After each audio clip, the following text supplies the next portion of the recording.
বিচার বহির্ভূত হত্যাকাণ্ডের শিকার ফেনী সোনাগাছি উপজেলার যুবদল নেতা শহীদ মোহাম্মদ মাসুদের পরিবারকে নতুন বাড়ি উপহার দিচ্ছেন বিএনপির ভারপ্রাপ্ত চেয়ারম্যান ও আমরা বিএনপি পরিবারের প্রধান পৃষ্ঠপোষক তারেক রহমান। আগামীকাল মঙ্গলবার সোনাগাছি উপজেলা চরকান্দিয়া গ্রামে শহীদ মোহাম্মদ মাসুদের পরিবারের জন্য নবনির্মিত বাড়ির চাবি হস্তান্তর করবে আমরা বিএনপির পরিবারের একটি প্রতিনিধি দল।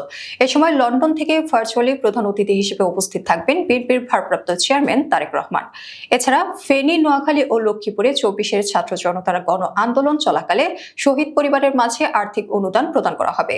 এ সময় চট্টগ্রাম বিভাগের সাংগঠনিক সম্পাদক ও সহ সাংগঠনিক সম্পাদক এবং ফেনী, নোয়াখালী ও লক্ষ্মীপুর জেলা বিএনপির স্থানীয় নেতৃবৃন্দ উপস্থিত থাকবেন।